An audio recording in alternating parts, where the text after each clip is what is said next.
garden air. I got my anemone bulbs in today. Well, they're actually corms, and we're going to be planting them. So I wanted to do a how-to and what to do with anemones if you want to grow absolutely beautiful flowers that actually get a true blue. So here's my little bag of anemone corms. I got these on an Etsy shop called Easy to Grow, and this is the Monarch De Caen mix. And let's take a look at how they look. This is the first time I'll be looking at them. Ooh. So, oh my goodness, they look perfect. They look perfect. They just look like these little dried, shriveled up mushrooms is how they actually look. And so what we're actually going to have to do with these before planting is we're going to be giving them a soak for about 4 hours. So here are my anemone corms sitting in water. Since I only have a few, I can use a shallow dish. Just make sure they're completely submerged. And what I'll be doing is emptying this water and refreshing it every hour for the next 4 hours. So to give you a little information about these anemones, this is the De Caen mix, which is just a beautiful mixture of anemone colors. Bright, bright blue, like the truest blue you're really going to find, which is really hard to get in the garden. Anemones really show off in their blues, and that's what makes them such a wonderful favorite flower. They're really good for cut flowers. They have a nice long vase life. They are deer resistant, and they're pretty easy to grow. They are hardy in zones like 6 through 9. Some zone 6 might have a little bit of a hard time with them. If you're in a cooler zone, you want to plant them in the spring, and you'll get blooms more into the summer. But in those warmer zones where they're really hardy, you can plant them in the fall, which would be best for you. And you'll see blooms a little bit sooner than that. It might be late spring into early summer that you see them bloom. And put these guys in the front of your bed because these are like a lower growing variety, and they're just beautiful to put like on the edges of your bed for just beautiful pops of color. Generally, you want to space them every 6 inches and plant them about 2 to 3 inches deep. Their watering needs are quite moderate. They don't like heavy, heavy water, so make sure they're well drained and make sure they're in full sun to like a partial sun is okay. Do not give them too much shade and definitely not full shade.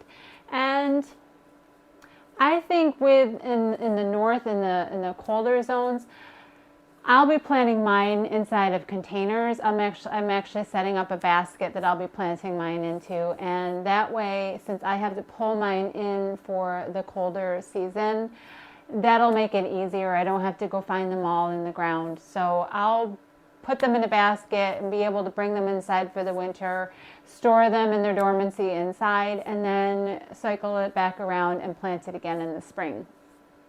So they're really easy, really beautiful, and just such a gorgeous addition to the garden. And they're not one of the more popular flowers either. So if you're new to anemones, I hope you find this very inspiring and encouraging to give them a try.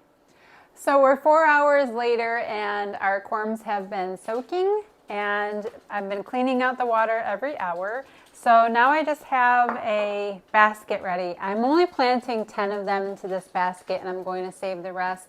I'll be sprouting them in another container, and then once they get going, I'm going to move those to the garden. And I can even add that into another video of how I'll be doing all of that if you need help in that process. But I did want this basket filled up with some beautiful anemones. I thought this would be so pretty, and it will also make the anemone corms easy to just bring in the fall. So I think I can do about 10 in here. And you don't have to be too picky about how you plant these guys. They will make their way to the top, because it is really hard to make sense of these, but you'll notice there's like a little point, and I just make sure the point is more facing up, but you'll see some of these are more round, so they will make their way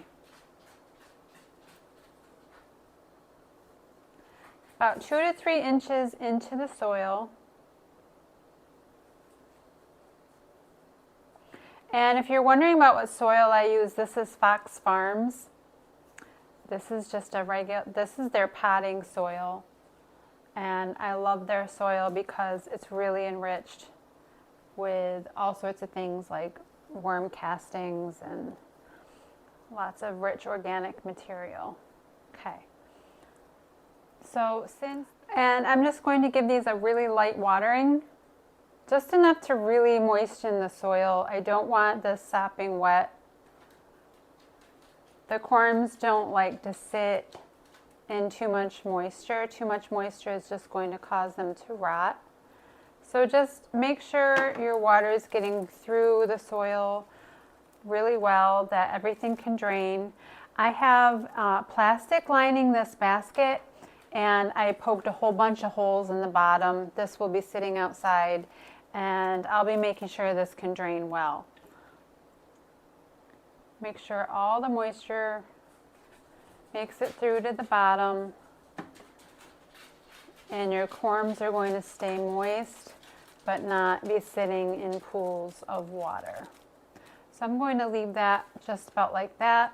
I'm going to put these in a nice sunny spot in my sunroom, start waiting for them to come up, and then once I have some life in here and some sprouts, I'll do an update on how these guys are doing, and I'll also do another video on how to transfer any into your garden from your planting space onward, and what you can do with them for storing them for the winter if you're in a colder zone.